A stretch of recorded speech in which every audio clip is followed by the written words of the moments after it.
comes to standards, people, the moment you mention the word standard, people think it is rigid, right? Yep. Why came is, as you mentioned, all the things what you mentioned till now, and the moment you put in came, it kind of have some negative notation of rigidity around, how somebody can define my came. I think, how do you counter this?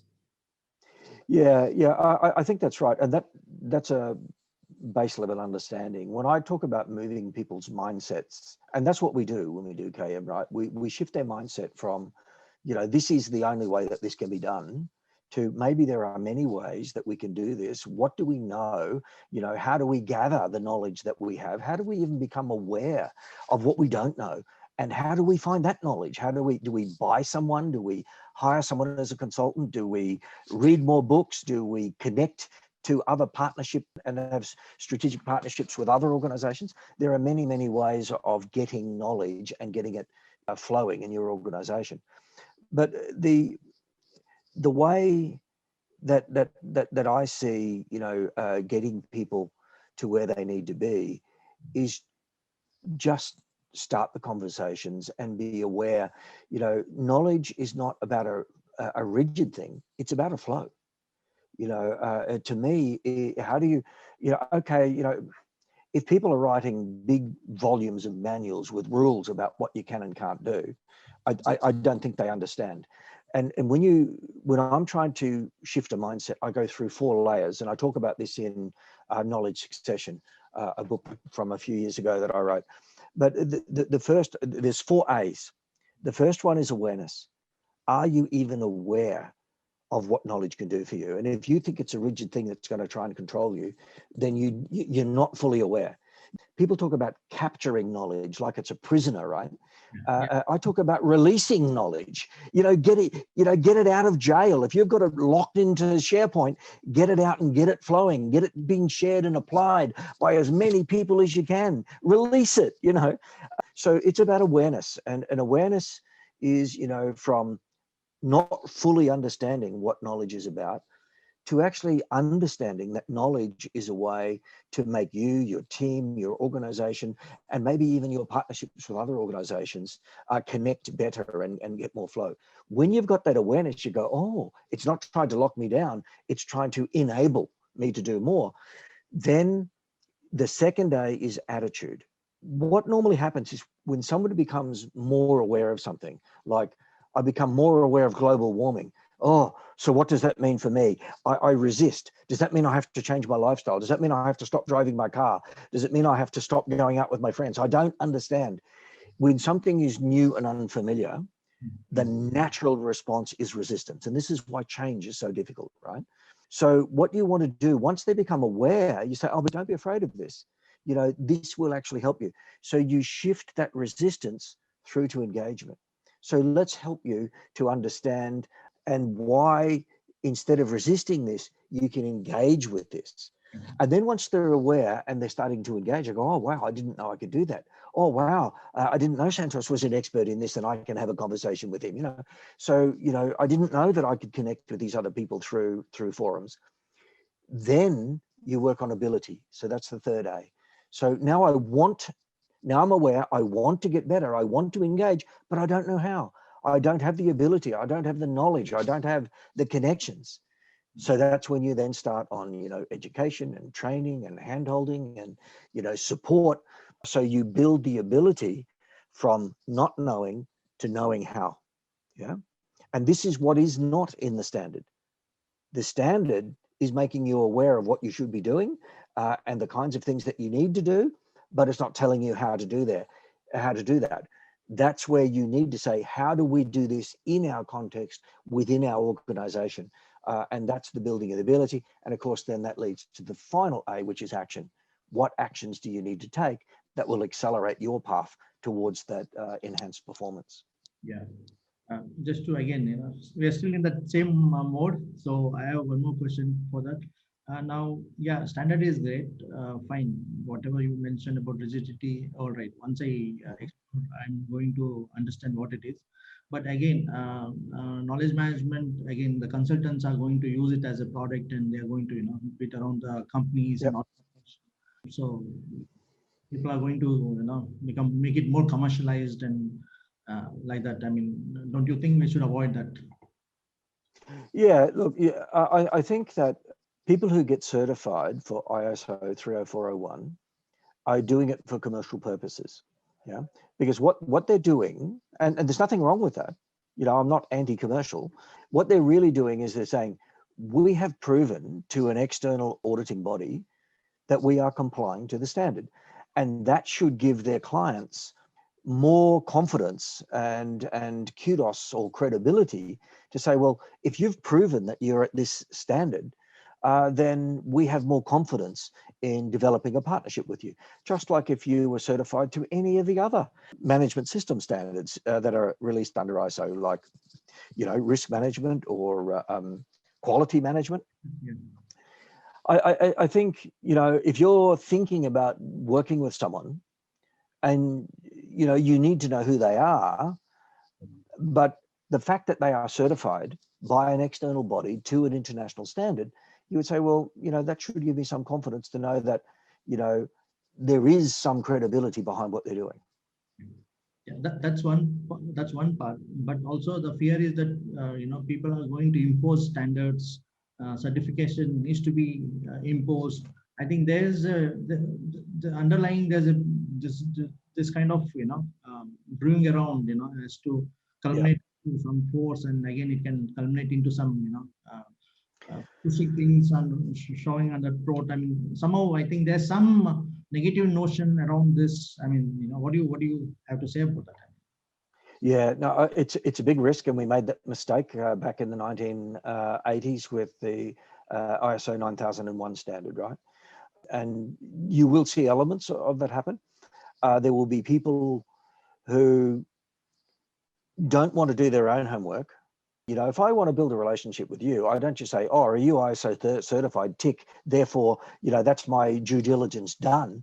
Therefore, I automatically bring you in. You should be developing a relationship. You should be understanding how their business operates. Where are the synergies between your business and theirs? And simply because you're certified to one or many international standards doesn't automatically mean that will make you a good business partner. But people are being a little bit lazy. They'll say, you know what, I'm just going to make it difficult by saying, I will not deal with anyone. I don't want to be bothered to check whether, Centros is, a good person or a good business or, does things really well. I'm just going to say, I won't talk to you unless you have, certification to 9001 to 30401 and to a whole bunch of other standards as well. And that's a really poor strategy, in my opinion, because there will be many businesses that are very, very good who don't have the resources to prove certification to the standard, but actually they're doing things even better than what's in the standard. So, you've got to be more open-minded than that. So I think I'll stop that segment. I mean, I really enjoyed counter questions, and and the answers I got was really amazing, and it really made sense. I mean, whatever you answered, each of it really added real value to our conversation, and that's why I think you mentioned it as a creative friction, a provocative conversation. I think this is what I think we need to more be open when we talk about standards, I guess. I think so. I really enjoyed. Yeah, thanks. Now, I have so many questions to you. Maybe I will before I go into the organizational zoo. Probably I want to probably if it is okay with you, would you want to walk through the overall, I know that you are part of the preparation of standards and part of that. If it is okay, Yeah. to kind of walk us through the process, the challenges and difficulty, and how did the whole come out, and how did you release? I mean, what were the ups and downs? Maybe probably we want. Yeah. I'm really interested in knowing the inner world of the group and what transpired and how we were able to get this out, because I would call right. So how that all Yeah. the global experts managed to kind of culminate and agree on this framework, whatever is out today. Yeah. No, look, Sanjay, I'm really happy to talk about whatever, your listeners, your readers, your network are interested in. I mean,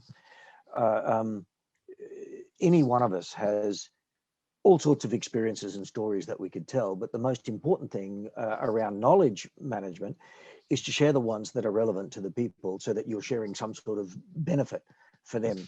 So I don't really mind what we talk about. I'm happy to talk about the ISO standards committee to an element. I mean, of course, there's all sorts of confidentiality, and we can't use it as marketing material, for me or products or whatever. But I think there's a lot of insights in the way that ISO committees are run that should be shared, without breaching any confidentiality. I have a long history with being part of things like standards, because I fundamentally believe it is really important to try and sort of set standards and levels on a whole range of things. So before KM was even happening, going back to the early and mid 1980s, I was on an Australian standards committee in the food industry for scientific techniques for analysing foods. Okay. And there's a funny thing there that, everyone has their own methods of doing things, right? And this is the problem, because, someone says, well, I tested that for salmonella and it was negative, but then somebody else says, well, I can't buy it for you because I tested it for salmonella and it was positive, and they're both right. How do you get a method or a way of doing things that is the best possible way to do it and is consistent? Because some ways of testing or measuring something, will work in one situation but not another, and others will work in another situation but not that way. And we know this all the time. There's many ways of assessing whether something, is compliant to what you need. And the ISO KM standard is the same, but it's really hard to get a bunch of experts from all around the world to agree is, well, what's the way? So, and what happens is, you say, well, you need to make sure that you're measuring all of these things, and there are 10 key elements in the standard that you must have. Things like, leadership support. We can't certify your organization to be, a high performing knowledge organization if your leaders don't even know how to spell KM, and they don't care about it, and they don't know about it. So that's why, sort of leadership support is a critical element, just as is continuous improvement. I mean, if you're doing all of this work on, sort of sharing or capturing knowledge or transferring knowledge or, training, or all of these components that are knowledge elements in your ecosystem, but if you're showing no continuous improvement, then, it's not effective, right? So therefore, all of the stuff you say you're doing is actually not making a difference. So what's the point? So that's why the elements of the ISO 30401 standard are there. And this creates a lot of debate, because different people care about different things. And, I'm more on the human side. I think, the culture, the human, the knowing what's, your communities of practice, and, whether they're sharing their stuff and whether that's generating, whereas other people care more about the information, they care more about, the systems of control and the auditing, so different people. But the committee collectively come together to generate something which is much better than having nothing, right? For someone who really says, well, I've just got into this KM thing, what should I be looking at? So go to the standard, look at the elements, and build something for you, and that, I think, is really powerful. Yes. No, I totally agree. I think this is one thing which, when we are, in early 2000, people who started came formally in, mid 90s or early 90s, maybe. That was the genesis of knowledge management. The moment there's IT and computer system, I think with that, this came also kind of got a stronger, definitive term and coined, and, started flowing in. But again, when it comes to, looking at knowledge management standard, it is really good that, when we started knowledge management, we really had no reference point to go back and read. There were some theories about, internalization, externalization. So here's the standard, right? Yes. Now, this is the Australian standard. but it's adopted the international standard. Yeah. So it's exactly the same as the international standard. Australia did have a knowledge management standard. Let me just turn this phone off. Right. So sorry, I it was buzzing in the background, so I just wanted to get it off. Australia had a knowledge management standard, which is actually very different to this standard. Okay. It's much more focused on the network and the flow and the human aspects, and it's a really nice document, right? And I'm saying that we should keep that as a guide, as an Australian standard guide, not throw it out simply because there's an international standard. But we should adopt the ISO standard because it's covering the elements.